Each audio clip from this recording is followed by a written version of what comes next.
जांच एजेंसियों ने फरीदाबाद मॉड्यूल को जो ब्रेक थ्रू मिला उसमें सबसे ज्यादा बड़ा सरदर्द और चुनौती डॉक्टर शाहीना बनी हुई है। जी हां, उससे जो खुलासे हो रहे हैं, जो जानकारी मिल रही है वो वाकई में चुनौतियां और सरदर्द बढ़ाने वाली है। जैश के कमांडर मसूद अजहर के संपर्क में थी और उसी के कहने पर वो हिंदुस्तान में महिलाओं के लिए एक रिक्रूटमेंट कमांड सेंटर बनाने के बहुत करीब पहुंच गई थी। यानी यहाँ पर भी अल-फलाह यूनिवर्सिटी में भी उसका काम यंग बच्चों का ब्रेन वॉश करने का था, तो मुस्लिम महिलाओं को वो खासतौर से इस मिनी कमांड सेंटर के लिए रिक्रूट कर रही थी, ब्रेन वॉश कर रही थी और ट्रेन कर रही थी। अब जांच एजेंसियां उससे पूछताछ कर इसके और सिरे खंगालने में जुट गई हैं। एक डॉक्टर बेटी, एक डॉक्टर बहन कैसे बन गई टेररिस्ट? हम तीनों का व्यवहार सुलझा था, दोनों का नहीं कहिए, तीनों का व्यवहार सुलझा हुआ था, लेकिन कोई किसी वजह से जो नहीं जा पाए, क्या लगता है नहीं मिल रहे। इस घटना को आप लोगों ने देखा, इस घटना को आप लोग किस तरीके से देख रहे हैं? क्या उन्हें वाकई ये लोग सम्मिलित रहे हैं? नहीं, हमको तो नहीं लग रहा है, हमें अभी विश्वास नहीं हो रहा है भाई। एक डॉक्टर की बेगम कैसे बन गई टेररिस्ट? निकाह मेरा जो 2003 में नवंबर गांव से हुआ था। मैं थोड़ा सीनियर था उनसे। तलाक जो है वो 2012 के लास्ट में। नहीं, कुछ खास वजह नहीं थी मेरी तरफ से, कुछ खास नहीं थी। उनके साइड से क्या था उस मुझे ज्यादा अंदाजा नहीं उसका। कुछ हो सकता है कोई दिल में रहा हो, दुआ पे ना आया हो सकता है ऐसा कुछ रहा हो। 2 बच्चों की डॉक्टर मां कैसे बन गई टेररिस्ट? विवाद कुछ नहीं हुआ कभी ना, अभी कोई हम लोग लड़ाई झगड़ा कभी कुछ नहीं। हम लोग बहुत प्यार मोहब्बत से रहने वाले इंसानों में से। बिल्कुल नॉर्मल रहा है। मैं पकड़ना तक खुद गया था उनको पहुंचाने, बहुत शानदार फर्स्ट क्लास रहा था। कभी कुछ एहसास ही नहीं हुआ इस सब चीजों का। बच्चों से बहुत प्यार करती थी, मुझे तो करना भी नहीं कुछ पड़ता था। बच्चे आपके साथ रहते थे? भाई जब साथ में रह रहे थे तब भी मुझको ज्यादा कुछ नहीं करना पड़ता था बच्चों के लिए, क्योंकि बच्चों से बहुत प्यार करते थे। पढ़ाते भी थी, खिलाती भी थी, सब कुछ करती थी। मैं भी बैठ जाता था। एक मेडिकल कॉलेज की प्रोफेसर कैसे बन गई टेररिस्ट? मेरी 2012-13 में मेरा डिवोर्स हो गया। उसका मेरा कोई उसका कनेक्शन नहीं रहा, कोई भी रिलेशनशिप नहीं रहा। ना मुझे ये पता था कि वो है कहाँ पे। प्रेजेंट टाइम में भी कहीं नहीं कुछ पता था, और जब से वो गई है तब से उन सब मेरा कोई कंटैक्ट नहीं रहा, नहीं कोई मेरे बच्चों को कंटैक्ट रहा। ये सवाल सिर्फ शाहीन के पति को परेशान नहीं कर रहा है, ये सवाल सिर्फ शाहीन के बुजुर्ग पिता को हैरान नहीं कर रहा है, ये सवाल सिर्फ शाहीन के भाई को डिस्टर्ब नहीं कर रहा है, ये सवाल हर किसी को परेशान कर रहा है कि कैसे एक हाई प्रोफाइल पढ़ी लिखी लड़की डॉक्टर जिंदा बम बनने के लिए तैयार हो गई। ऐसा क्या हुआ कि शाहीन के दिमाग में देश के साथ गद्दारी करने की सोच पैदा हो गई? आखिर कैसे शाहीन के दिलो दिमाग में नफरत का बीज पड़ गया कि उसने घर से ही नाता तोड़ लिया, पति को छोड़ दिया, बच्चों को छोड़ दिया और फिदाइन बनने को तैयार हो गई? कारण तो वही समझ सकते हैं क्योंकि उन्होंने लिया था, तो वही समझ सकते उस चीज को। 2 बच्चे थे उस टाइम, एक 7 साल का बच्चा था और एक 4 साल का बच्चा था। दोनों बच्चे मेरे साथ में। 4 साल और 7 साल का बच्चा था शाहीन का, लेकिन जरा सोचिए, शाहीन को उनको भी छोड़ने में देर नहीं लगी और जिंदा बम बनने को तैयार हो गई। उसकी वजह है ये मसूद अजहर, जैश का सरगना और भारत का नंबर 1 मोस्ट वांटेड। और ऐसे ही लोग जब मजहब की अफीम शाहीन जैसे लोगों को सुंघा देते हैं तो ऐसा ही होता है। पढ़े लिखे डॉक्टर, इंजीनियर जैसे पेशेवर के दिमाग में वो वायरस की तरह घुस जाते हैं और उन्हें अच्छे बुरे का एहसास तक नहीं होता। और दिमाग में घुसा मजहब का ये नफरती कीड़ा जैसा कहता है वैसा इंसान करता है। और शाहीन नाम की ये डॉक्टर भी जैश-ए मोहम्मद की इसी नफरती वायरस का शिकार हो गई। हैरान हो जाएंगे ये सुनकर कि शाहीन ने इलाहाबाद के मोतीलाल नेहरू मेडिकल कॉलेज से MBBS किया था।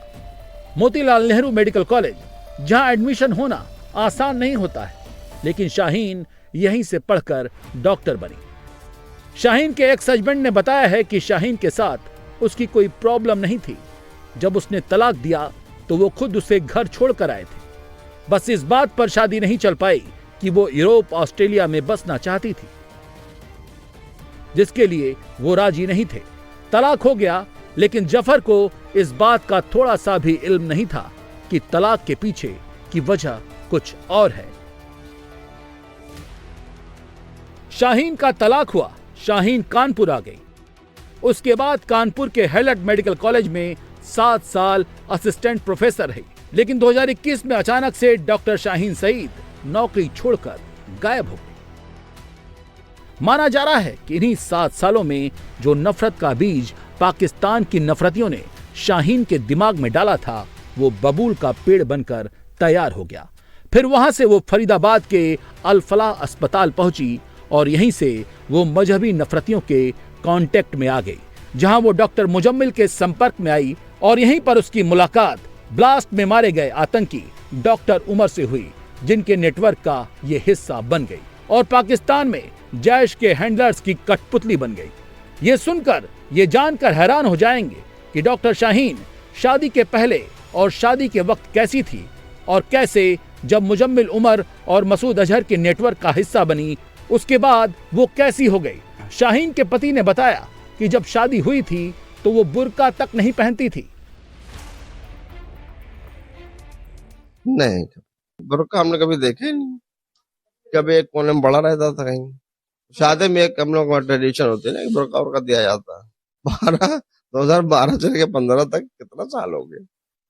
अब इस दौरान शायद उनका कहीं इन्वॉल्वमेंट रहा हो, तो मुझे तो भाई कुछ पता नहीं उसके बारे में। मॉडर्न ख्यालों की जीने वाली डॉक्टर शाहीन की नसों में जब नफरत का खून डाला गया, तब शाहीन का नफरती चेहरा सामने आ गया। नतीजा यह हुआ कि डॉक्टर प्रोफेसर शाहीन हिंदुस्तान की टॉप मोस्ट टेररिस्ट में शामिल हो गई। शाहीन अल फलाह मेडिकल कॉलेज में सीनियर डॉक्टर बन गई और प्रोफेसर बनकर यहां काम करने लगी, लेकिन इसका असली धंधा डॉक्टरी का नहीं था, बल्कि नफरत का था। और जब ये पकड़ी गई, तब इसकी कार से AK-47 राइफल, जिंदा कारतूस और दूसरे खतरनाक डिवाइस मिले। पुलिस ने मुजम्मिल की निशानदेही पर इसे गिरफ्तार किया, जिसके बाद पूछताछ में इसने कई बड़े खुलासे किए। डॉक्टर शाहीन ने जांच एजेंसियों को बताया है, पिछले 2 साल से वो फरीदाबाद मॉड्यूल के टेररिस्टों के साथ मिलकर विस्फोटक जमा करने में शामिल थी। उसने कबूला है कि वो और उसके सभी साथी बड़े आतंकी हमले को अंजाम देने के फिराक में थे। लेकिन जांच एजेंसियां तब और चौंक गईं जब शाहीन ने यह बताया कि ब्लास्ट में मारे गए डॉक्टर उमर से उसकी मुलाकातें होती रहती थी और हर मुलाकात में वो पूरे जोश से कहता था कि भारत में अभी कई और हमले करेंगे। जो बातें शाहीन ने बताई, उसकी तैयारी का खुलासा जांच एजेंसियों ने कर दिया है। जांच एजेंसियों ने डॉक्टर उमर, सहारनपुर से गिरफ्तार डॉक्टर आदिल और फरीदाबाद से गिरफ्तार डॉक्टर मुजम्मिल की जमा की गई 3000 किलो से ज्यादा विस्फोटकों को बरामद कर लिया है, जिसे ये सारे जैश-ए मोहम्मद के इशारों पर भारत में तबाही मचाने के लिए इकट्ठा कर रहे थे। शाहीन बहुत पहले ही जैश-ए मोहम्मद की टुकड़ी का हिस्सा बन गई थी। माना जा रहा है कि वो इस कदर रेडिकलाइज हो चुकी थी कि उसने पति, बच्चों और अपने पिता, भाई सबसे नाता तोड़ लिया था। लेकिन इसके साथ इसका छोटा भाई डॉक्टर परवेज अंसारी जुड़ा रहा। दोनों ने मिलकर फरीदाबाद मॉड्यूल को एक्टिव करने में अहम रोल निभाया। शाहीन मसूद अजहर की बहन सादिया अजहर के सीधे संपर्क में थी, जो पाकिस्तान में जैश की महिला आतंकी विंग जमातुल मोमिनात की हेड है। शाहीन से पूछताछ में ये बात सामने आई है कि सादिया अजहर और उसके पति आतंकी यूसुफ अहमद ने शाहीन को भारत में जमातुल मोमिनात की हेड बनने के लिए राजी किया और इसको एक्टिवेट करने का हिडन ठिकाना बनाया गया, फरीदाबाद की अल फलाह यूनिवर्सिटी को, जहां पहले से जैश के स्लीपर सेल मुजम्मिल और उमर अपना नेटवर्क जमा चुके थे। डॉक्टर शाहीन और उसका भाई परवेज लगातार मसूद अजहर और उसकी बहन सादिया अजहर से सैटेलाइट फोन और नेटवर्किंग साइट से जुड़े थे।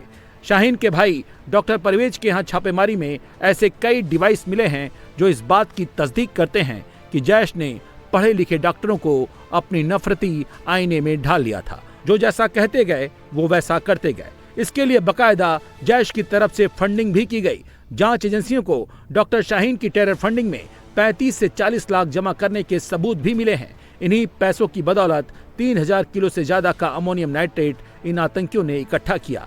डॉक्टर शाहीन जब अल फलाह यूनिवर्सिटी में आई तब तक ये पूरी तरह फिदाइन बन चुकी थी। बताया जा रहा है कि डॉक्टर शाहीन जब अल फलाह में नौकरी के लिए आई तो अनुशासन में नहीं रहती थी। किसी को भी बिना कुछ बताए कई दिनों तक गायब हो जाती थी। कहीं जाने से पहले किसी को इन्फॉर्म करना जरूरी नहीं समझती। डॉक्टर शाहीन से मिलने कॉलेज में कई लोग आते थे। शाहीन के बिहेवियर को लेकर शिकायत तक की गई थी, लेकिन किसी को अंदाजा नहीं था कि यहाँ पर भारत को दहलाने का एक बड़ा नेटवर्क काम कर रहा है। लेकिन सवाल है कि इन सभी ने अल फलाह को अपना कमांड सेंटर क्यों बनाया। इसके पीछे भी बहुत सोची समझी रणनीति थी, जिसकी सबसे बड़ी वजह थी अल फलाह यूनिवर्सिटी में पढ़ने वाले छात्र और डॉक्टर सबसे ज्यादा कश्मीर से जुड़े थे। अल फलाह में 250 लोग कश्मीर के हैं। मेडिसिन डिपार्टमेंट में 8 डॉक्टर कश्मीरी मिले। 1 साल पहले इस कॉलेज के प्रिंसिपल आर्मी के रिटायर ऑफिसर थे, जिन्हें निकाल दिया गया। भूपेंद्र कौर आनंद अब मेडिकल कॉलेज की प्रिंसिपल हैं। एनआईए इनसे पूछताछ कर रही है। एक कश्मीरी डॉक्टर निसार की बेटी भी मेडिकल कॉलेज में ही पढ़ती थी, जिसकी आतंकी शाहीन से नजदीकी थी। पुलिस ने इसे भी हिरासत में लिया है। अल फलाह हॉस्पिटल में चल रहे इस टेरर नेटवर्क पर जांच एजेंसियों की नींद तब और उड़ गई जब पता चला कि अल फलाह हॉस्पिटल के मालिक जावेद अहमद सिद्दीकी जामिया के बटला हाउस के रहने वाले हैं और यहां पर काम कर रहा और ब्लास्ट में मारा गया डॉक्टर उमर यहां 7 साल से है और आतंकी डॉक्टर मुजम्मिल 5 साल से था। टेरर लिंक में इन नामों के सामने आने के बाद अब जांच एजेंसियां इस बात की इन्वेस्टिगेशन कर रही हैं कि आखिर यह हॉस्पिटल कश्मीरी डॉक्टरों के साथ ही क्यों शुरू हुआ। क्या इसको जैश ए मोहम्मद की तरफ से लॉन्च किया गया या फंड किया गया? ये वो सवाल हैं जिनका जवाब साजिश की सारी पहेलियों को सुलझा सकता है।